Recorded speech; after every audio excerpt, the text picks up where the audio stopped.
Okay, we are live and waiting to see if we get some folks logged in here. We'll give people a minute or two to join us. You may have a whole new career in broadcasting. Welcome, everybody.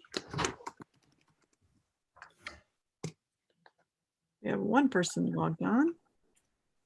Welcome, welcome.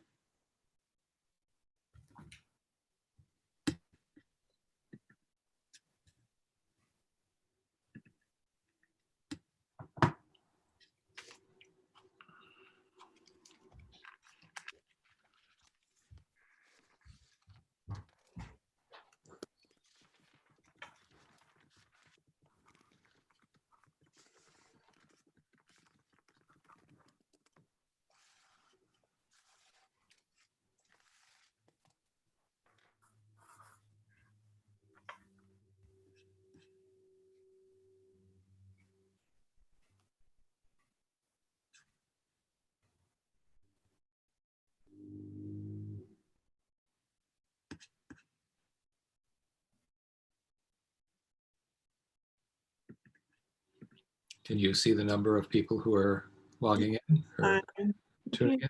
I think so. This one started just 1 minute ago, so waiting to see if people found us. But maybe we could start chatting and then we'll check it in a minute and see if people are finding us. Oh, one watching now, so somebody found us. That may be Anna. So anyway, we are excited tonight to talk about the eviction moratorium. And we're recording this live on YouTube. Let me start that. Okay. Great. I'm going to record this for our own purposes. Great. So we're here today. My name is Daria. I work at Watch CDC. And I have with me Alan Minuskin from Boston College Legal Clinic, the law school, and also Suzi Solomon, the director of Watch's Housing Clinic. So we're joining you today to talk about the eviction moratorium that's related to COVID-19 epidemic and what that's going to mean for you if you rent, especially targeting our neighbors in Waltham that rent.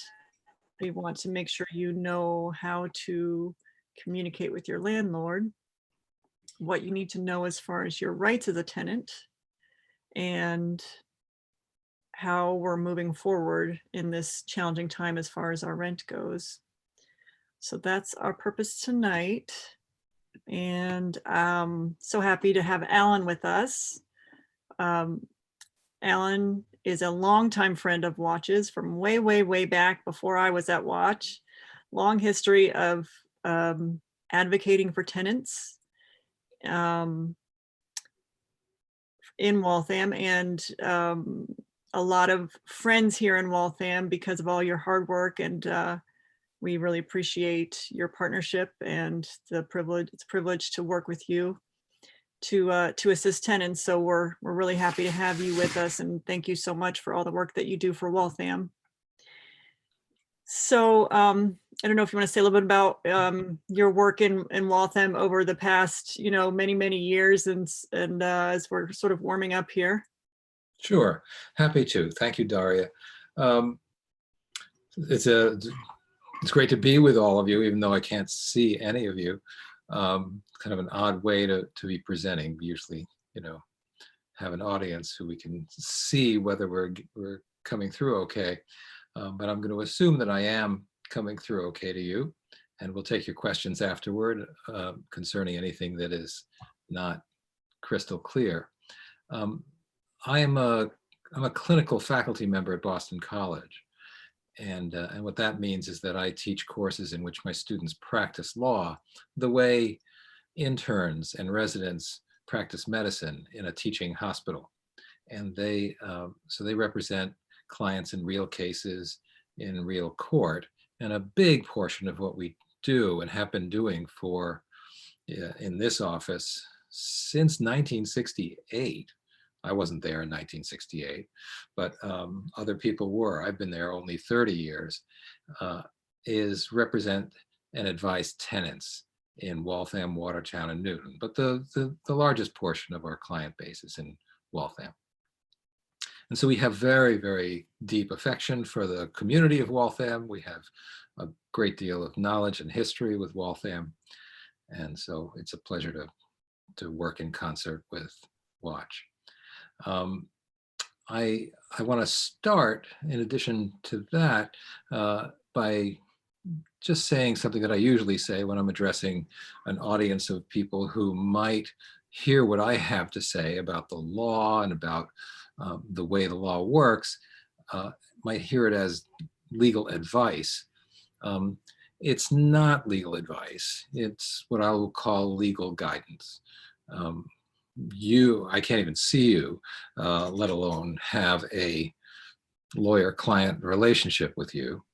But I do intend to provide you with information, up-to-date information about lots of changes that have happened over the past several weeks that will affect your rights as tenants in Massachusetts. So don't take it as legal advice. If you want legal advice about what to do in a specific situation, then the best thing for you to do is to reach out and talk to a lawyer, a legal services lawyer. You can get further guidance from Watch and personnel there who are very informed about all of these things that I'm about to describe to you. The law and rules change. We've seen that in real time just over the past month. We have dramatic changes in landlord-tenant law that are going to be the core of what I'm going to describe for you. Whenever possible, I'm going to give you a piece of general advice. If you get into a conflict with somebody, with a landlord or with a neighbor or with somebody who works with the city, you should always adopt an approach, an attitude of trying to work it out. Being confrontational is, even if you're right under the law, is probably not going to get you a happy result. And so just keep that in mind to try to approach things with an attitude of not confrontation, but cooperation and collaboration. And there's great power in knowing where to get help and when to get help. When in doubt, reach out. Our office is open. We're sometimes closed for new cases, sometimes open for new cases, but I can be pretty accessible to answer quick questions and give guidance. But more than that, Watch is always there. Watch has now celebrated 33 years, 35 years of something like that of serving the community in Waltham. So let me tell you what I'm going to do. I'm going to screen share with you an outline that I'm following right now so you can see it. And I'm going to scroll through it as I need to. You won't be able to scroll your copy, but I'll scroll through it. And I'm hoping that we can get this outline to you to remind you of the important things that it contains. So here comes the screen share. Well, it'll come when I'm given permission to share screen.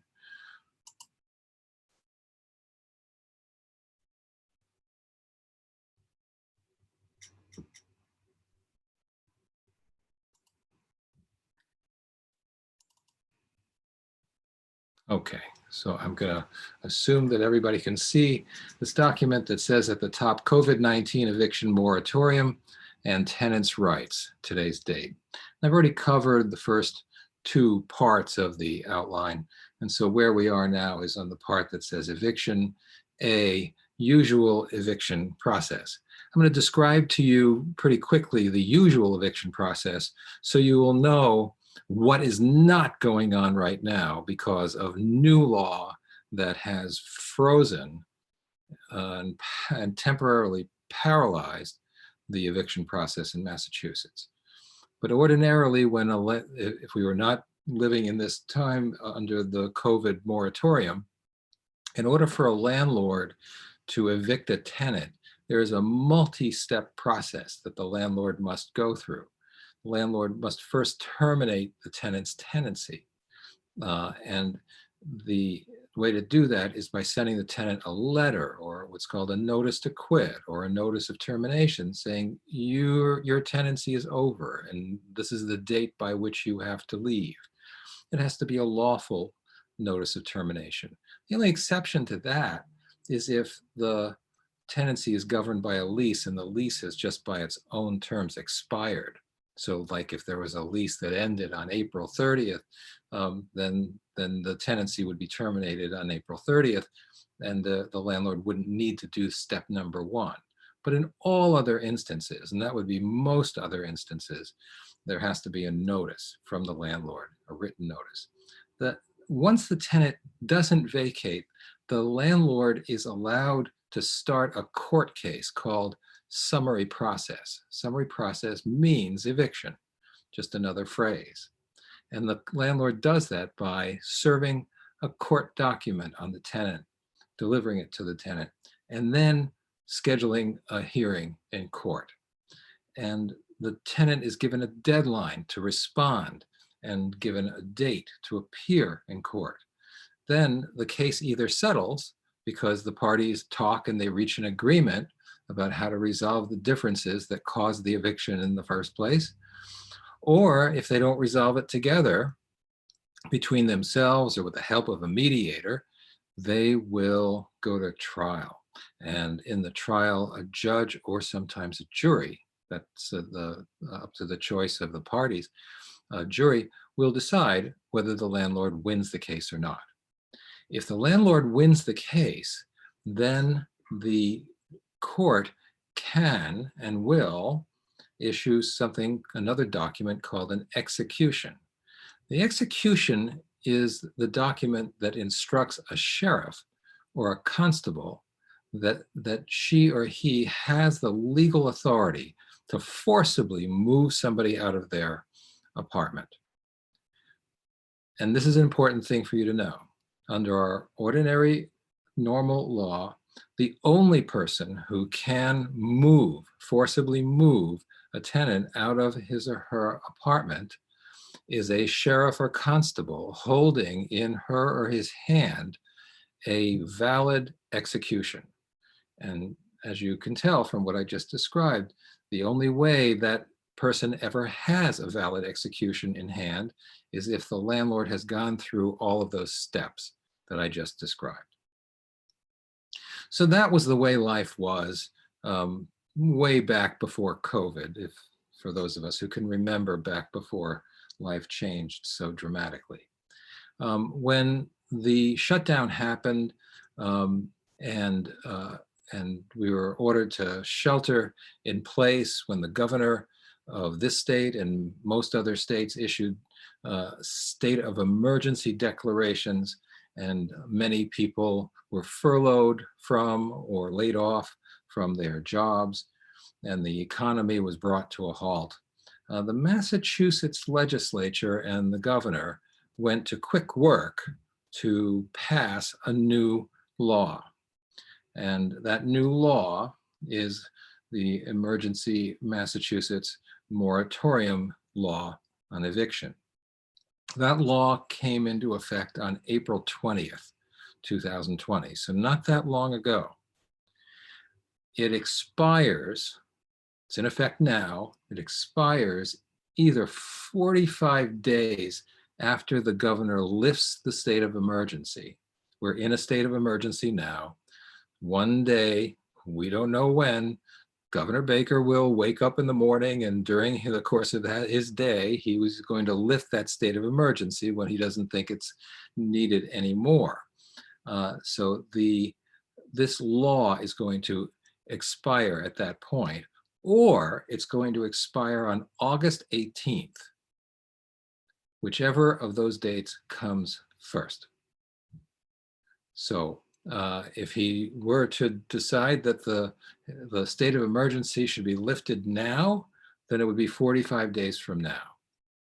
And if he doesn't do it within 45 days before August 18th, then it's going to be August 18th. So what does that law say?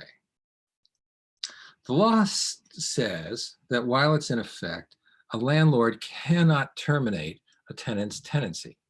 So that notice to quit, of termination, that letter that was the first step I described in the eviction process, a landlord is not allowed to send or deliver such a letter to a tenant terminating the tenancy. A landlord cannot send any notice that says anything about the tenant needing to vacate.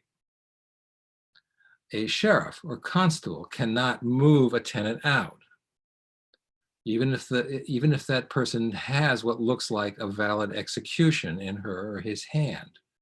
A court cannot allow a landlord to start a new eviction case during this period of time. A court cannot schedule any hearings on an eviction case, even if it got filed. A court cannot enter a decision for the landlord in such a case, even if a hearing could be held, which it can't. A court cannot issue an execution, that piece of paper, and a court cannot deny a tenant's request for a postponement of eviction if something does happen and the tenant needs to rush to court on an emergency basis. And I'll talk about emergency bases in a few minutes. Even if the tenant had to rush to court, the court is going to allow a tenant's motion request that the eviction not happen. Any court deadlines under then existing court cases, that's not just evictions, that's anything, are frozen. The phrase we use in the law is they are tolled, T-O-L-L-E-D, but that means frozen. So anybody who under any order or any rule or any law was supposed to do something no later than, say, Friday, May 1st, well, that deadline no longer applies. Friday, May 1st was not the deadline. The deadline is going to be extended to sometime in the future that we don't even know yet. Now, the only exception, this is where we get to the bottom of this first page, the only exception to everything that I just said is that a landlord can start an eviction for a very narrow emergency reason. And that narrow emergency reason would be if there has been criminal activity by the tenant in connection with a tenancy or lease violations that harm the health or safety of other residents and or persons who are lawfully on the premises. Included in that language would be if emergency personnel were on the premises, police or fire or EMT, maintenance people for the landlord. If a tenant does anything that threatens the health, safety of other residents or any of those people lawfully on the premises, under that narrow circumstance, a landlord is going to be allowed, even during this moratorium period, to start an eviction against the tenant. But in doing so, the landlord is going to have to file a special affidavit, meaning that the landlord has to swear under oath that the basis, the factual basis for what the landlord wants to do the eviction for is true. So if the landlord tries to stretch the truth and turn it into something that it's not, the landlord's going to face some trouble as a result of doing that. So that is the narrow circumstance.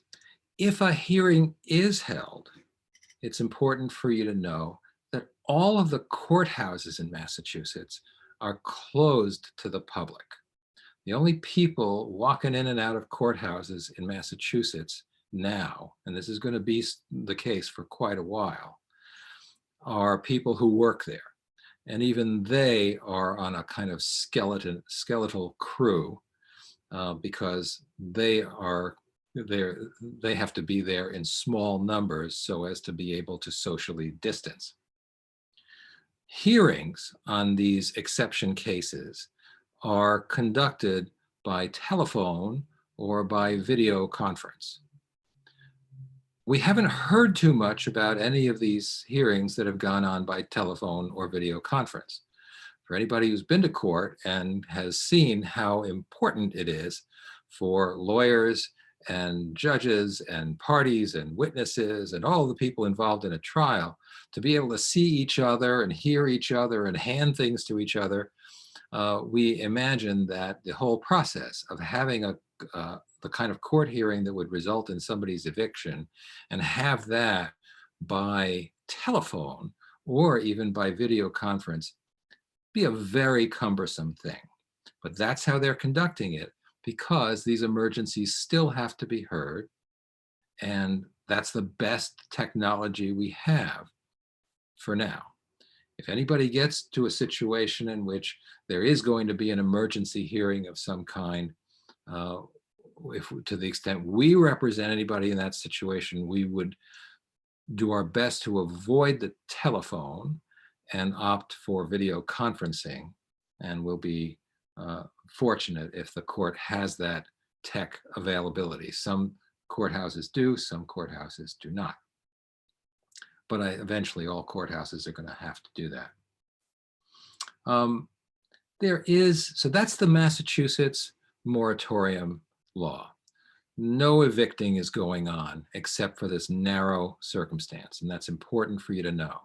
If you receive a notice of termination from your landlord that tells you to get out, if you receive what looks like a court document telling you to be in court, if you receive an execution and there's a constable at your door telling you you have to get out, you do not have to get out, not until this law expires. And if that happens, you ought to call Watch, you ought to call my office, you ought to call the police. Everybody who works in government is going to know that this law is in effect. There may be a couple of landlords out there who don't know it's in effect, and that's why you may face that. But if you do face it, you can know to a certainty that the people trying to evict you during the existence of this law are acting unlawfully. In addition to the Massachusetts state law, there is a federal law. It is the same law, the CARES Act, that allocated in the neighborhood of several $100 billion for relief, followed by another law, the federal law that allocated $2 trillion for relief, small business loans and special unemployment benefits, et cetera. Part of the CARES Act provides tenants with protections from eviction. Those protections don't matter too much to us in Massachusetts because our law, the one I just described to you, the moratorium law, is stronger and broader and more defined than the CARES Act. But the CARES Act can be helpful under certain narrow circumstances. And here's the narrow circumstance. If you are a tenant in a federally assisted property, that means you're living in, say, Waltham Housing Authority property that is federally funded, or you're living, I believe, probably the Mill is a federally subsidized development. Or if you're living in a Section 8 project-based development, those are places where you can live that are funded through HUD, the Federal Department of Housing and Urban Development. Those are federally assisted properties. So the CARES Act covers only federally assisted properties. If you live in another circumstance, the Federal Act does not really help you with evictions. But if you do, and if somebody tried to evict you, started an eviction against you between when the CARES Act came into effect on March 27th and April 20th, when the Massachusetts moratorium statute took effect, then the CARES Act is going to help you, and it's going to require that the case brought against you for eviction will be dismissed. So again, if you live in federally assisted property and somebody started an eviction against you between March 27th and April 20th, you can get that case dismissed because it violates the CARES Act. Now I'm going to talk about special court rules, some of which I've already mentioned, so we'll go through them quickly. All the courthouses, as I said, are closed to the public. No cases under the current order from the highest court in Massachusetts, the Supreme Judicial Court, no cases can be heard except emergencies. And this is any kind of case, criminal cases, family law cases, land court cases, slip and fall cases where somebody sues somebody because they fell down. No cases can be heard, any kinds of hearings, except emergencies in Massachusetts until at least no earlier than June 1st, which is a Monday. That deadline used to be May 4th, I think, and it got extended by the Supreme Judicial Court to June 1st.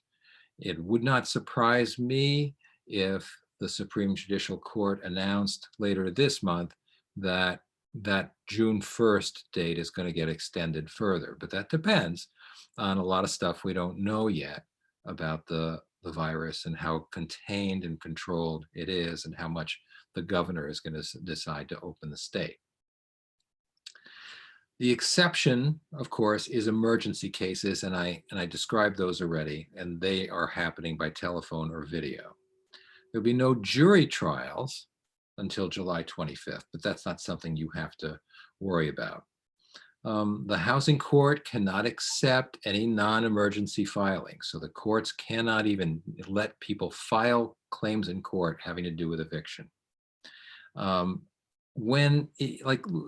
Let's say for hypothetical reasons that a landlord fills out that affidavit and says, this situation fits the emergency. I have a tenant who's committing criminal activity or is engaging in behavior that is a danger to the health and safety of people lawfully on the property, including other residents.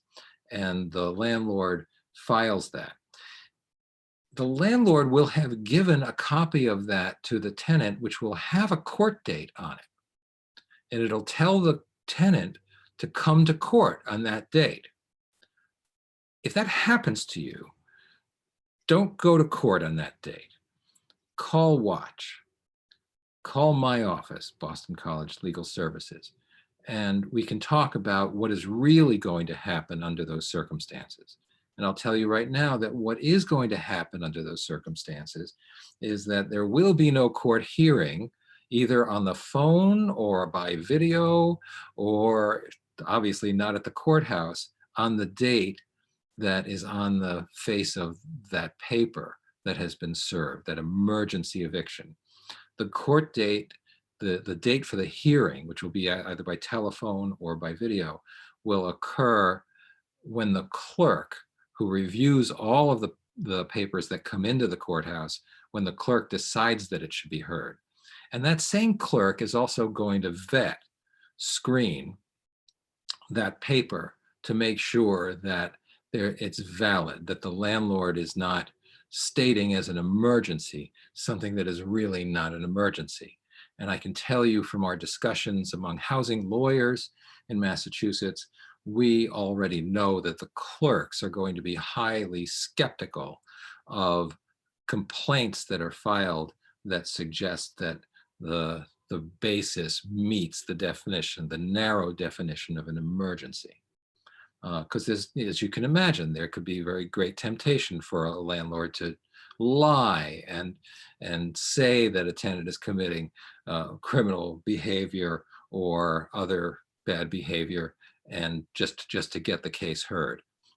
Those cases are going to be routinely screened with great scrutiny and frequently rejected just at the door by the clerk.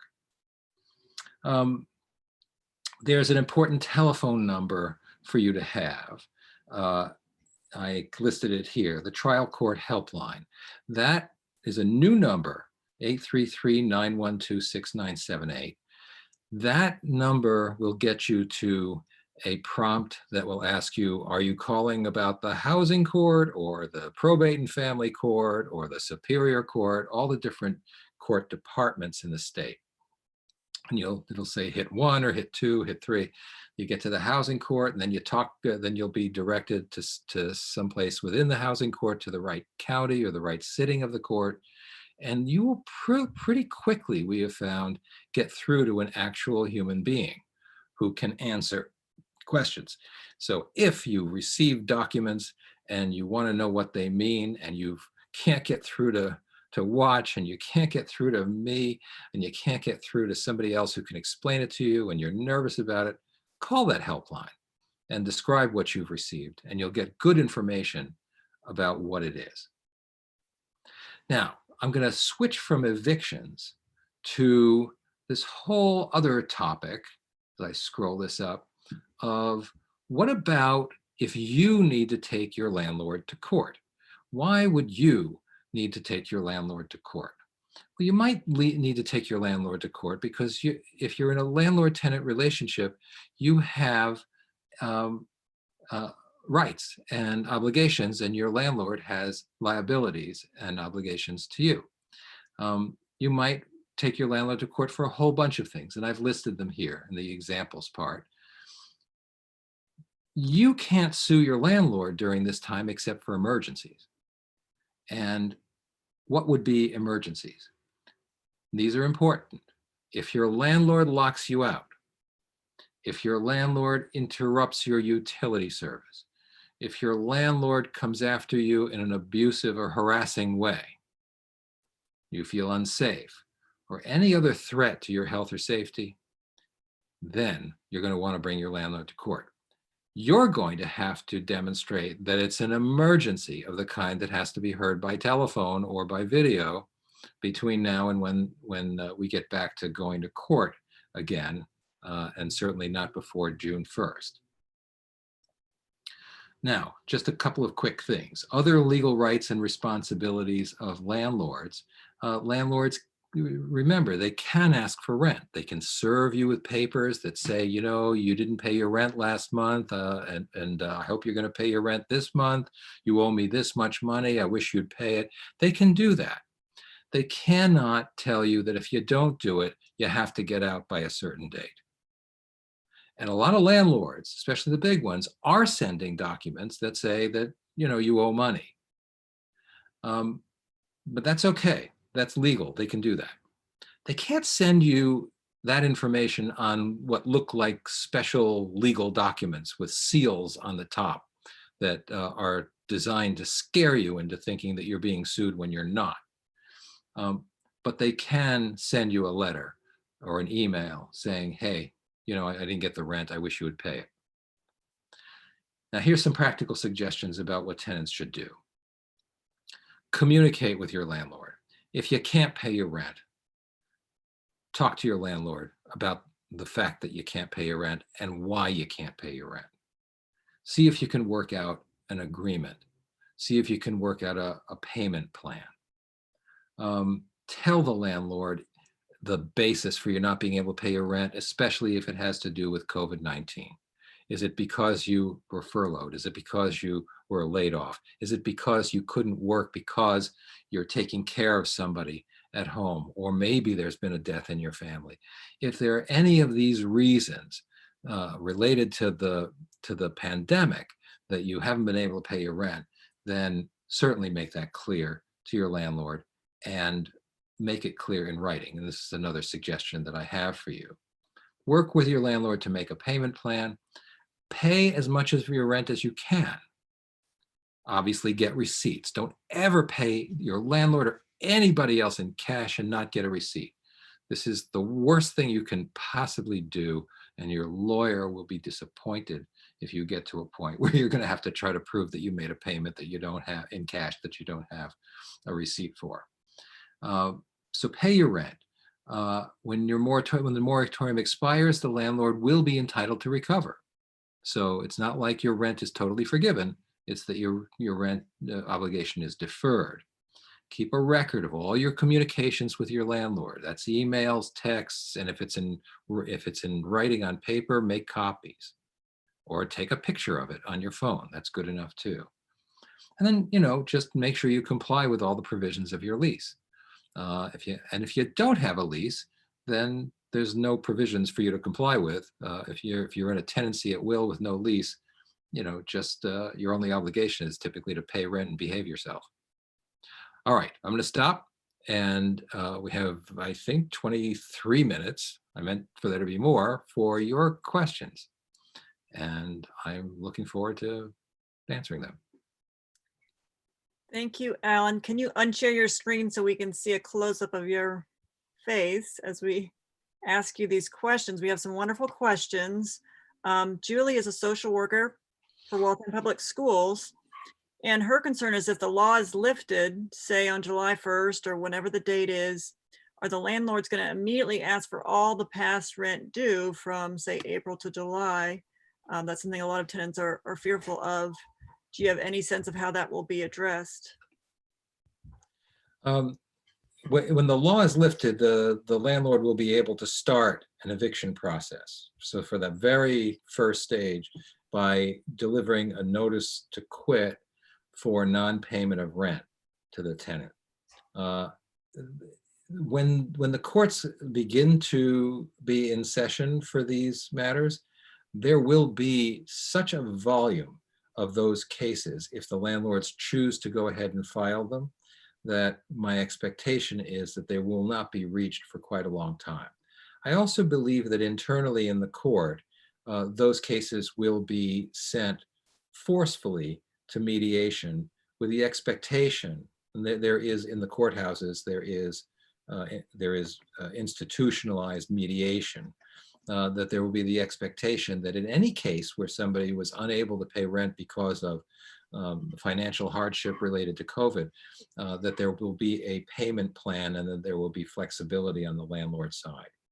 There's no legislation mandating that now, but there is always legislation like that percolating.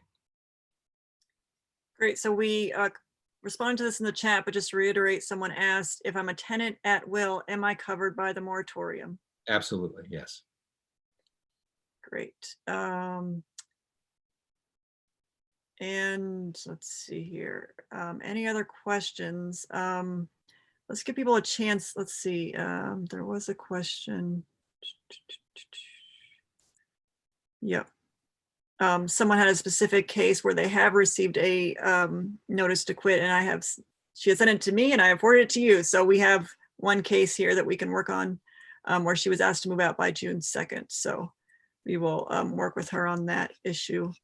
So while people are coming up with more questions, maybe we'll switch it to just giving a few key pointers. If Suzi wants to just talk about applying for RAFT.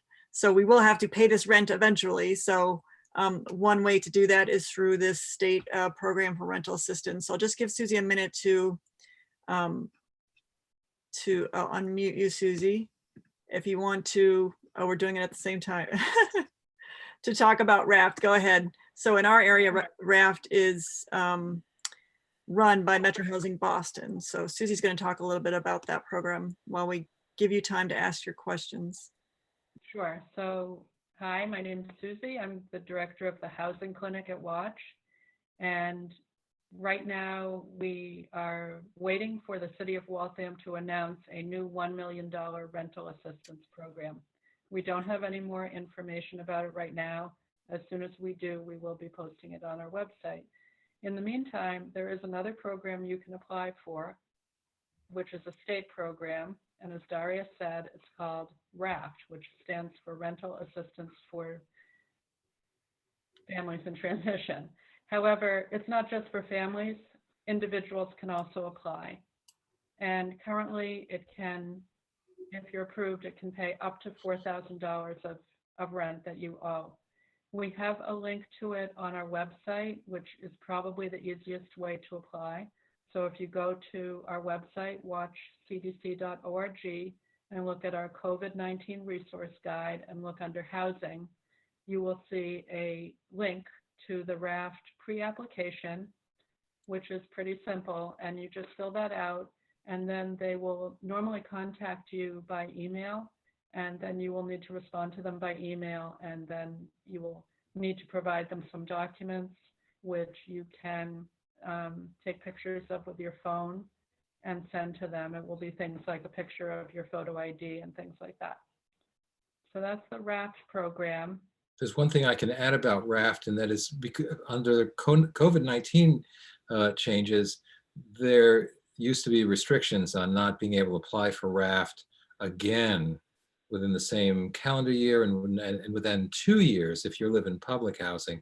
And that's suspended now. So it's still $4,000, but don't not apply for RAFT just because you got RAFT before.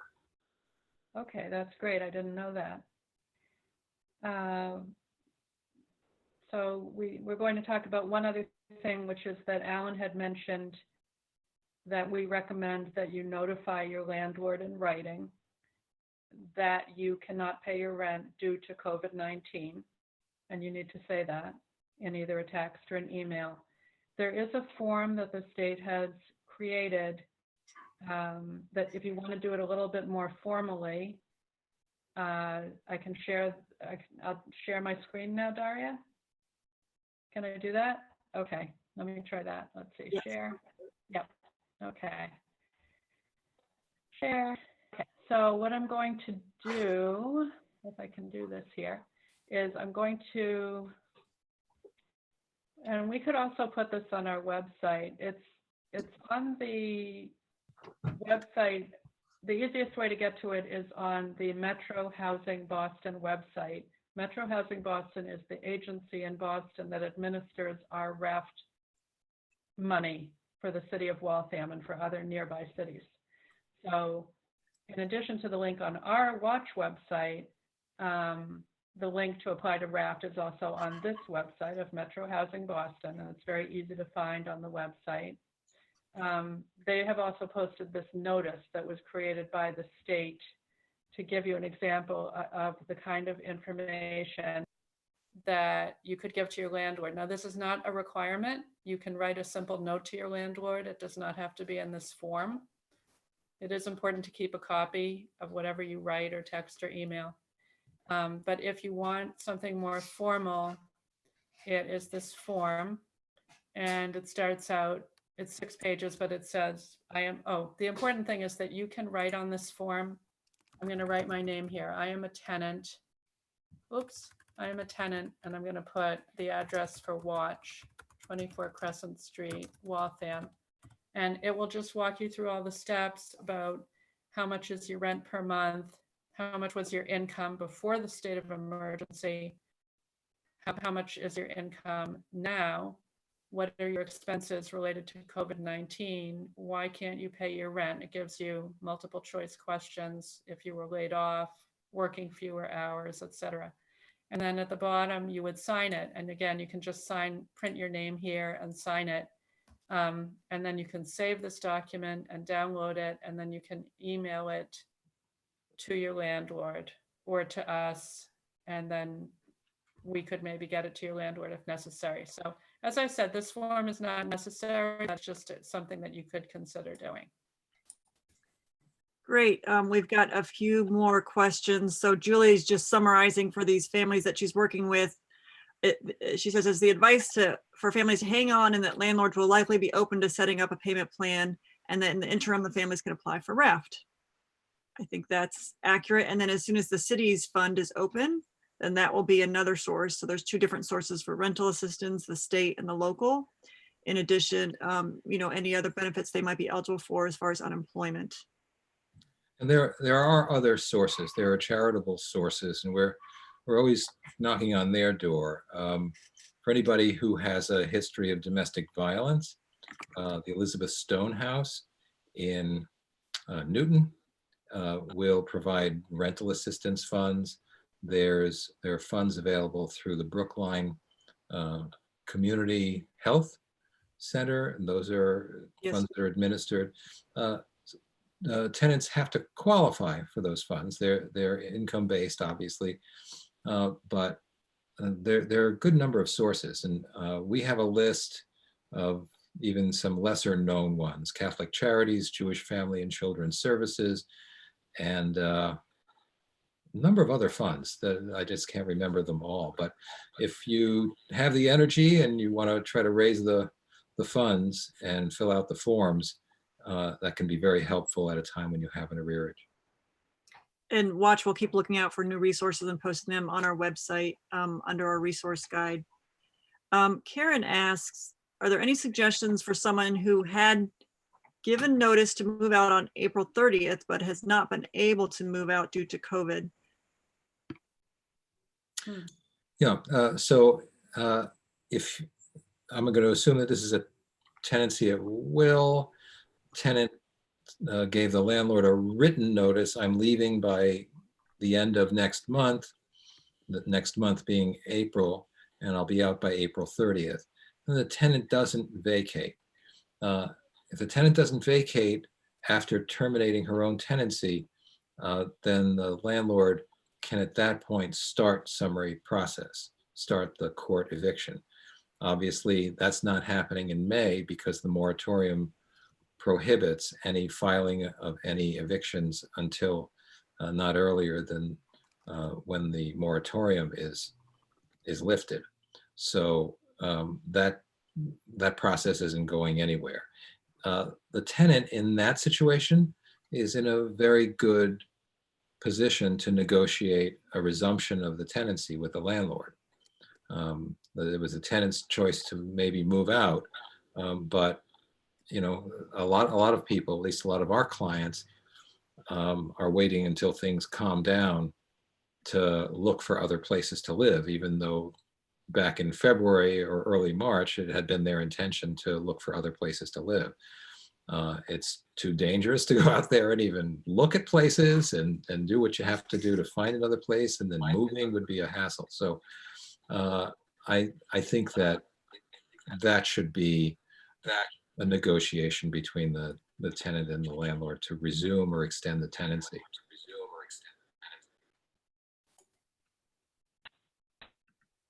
We're waiting for other questions. I know one question that has come up, I'm not sure if we've addressed it, is what if you're subleasing from the primary tenant? So you pay some amount of money to the person that's on the lease. Are you still protected under this eviction moratorium? Yes, you are. If you're a subtenant, there's really no difference between being a subtenant and being a tenant. If you're a subtenant, that means that the tenant who has made you the subtenant is your landlord, and that tenant is the tenant of the landlord who is above that tenant. So it's like a ladder. But if you're living there as a subtenant under an existing tenant, you have all the rights and expectations of any tenant. Great. Suzi, any other key resources to share with people that are in this tough position of not having the funds to pay rent or other basic needs? Or Alan, any other suggestions? You know, a really great resource for everybody is masslegalhelp.org. Mass Legal Help is one word, masslegalhelp.org. That is a site that is sponsored by and maintained by Massachusetts Law Reform Institute. And it has sections on housing and employment and family law and just about everything that legal services lawyers do. And it has a load of new information on its site just in the past month and a half about the COVID rules, including the ones that I've described for you. It is user-friendly. It's not a beautiful looking site. I can't say anything about its aesthetic, how pleasing it is that way, but it is chock full of information. And there is a link on it to get you to answers to questions about private housing. And there's a separate link if your question is concerning public housing. And it is up to date and really well maintained. The other thing I would add is you can think about other ways that you could increase your income. One would be to apply for fuel assistance, and we do have information on our website, on our resource guide, under utilities about how to apply for fuel assistance, and it's very easy to do. And even people who do not pay for their own heat, where their rent is included in their heat is included in their rent, they can still apply, and they might get a few $100s back, and it's very easy to apply. So I'd like to encourage people to do that, and also encourage people to think about applying for food stamps. And I think we have that information on our website, but if we don't, it's very easy to just Google apply for food stamps in Massachusetts, and it's very easy to apply. And then along those lines, for anybody who is in this audience, I really can't even tell how many people are in this audience, but who is in the process of applying for unemployment insurance or any of the additional programs, there are part of the trillions of dollars that the federal government allocated was money for new programs in addition to the typical past unemployment insurance programs. The new programs are much more expansive. They cover many more types of employees, even independent contractors, gig economy workers. And the process, what we know is that the process of applying is a nightmare. Suzi and I have been chatting about that. And the website in Massachusetts, and this is true in other states too, has been horrendous to try to get through.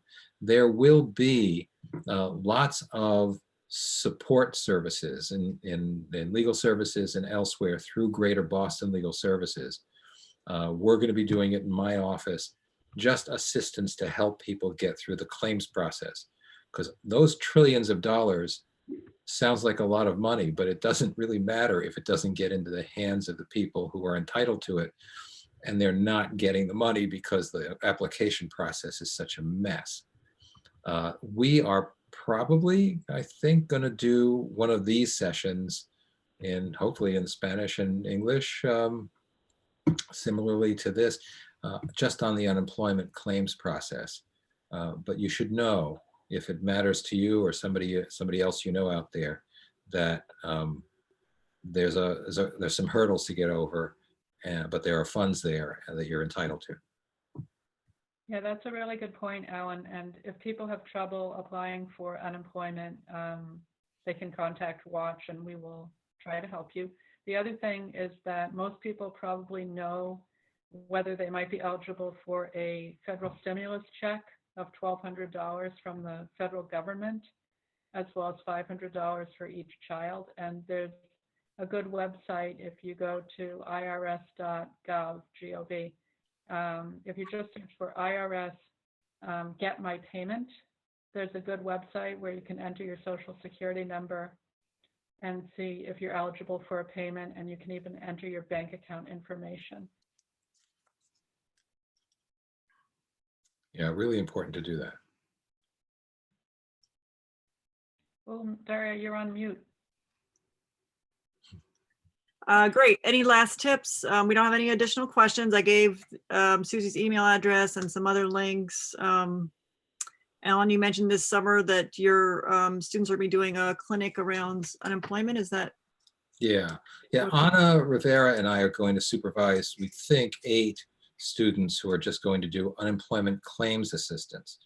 And then some of those cases, if people are denied on the merits, where their employer objects to their getting unemployment and they don't think they're entitled to it, we may take some of those cases and represent beyond that.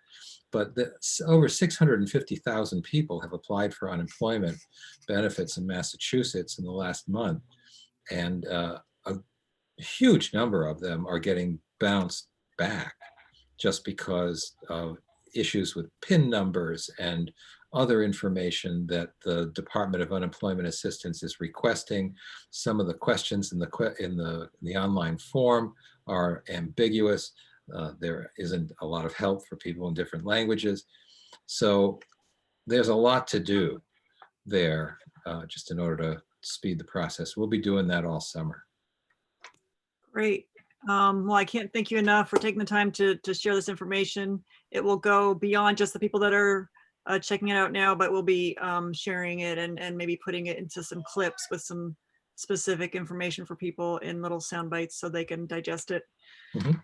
Thank you so much for all your help, and we will see you soon. Really my pleasure. Good luck, everybody.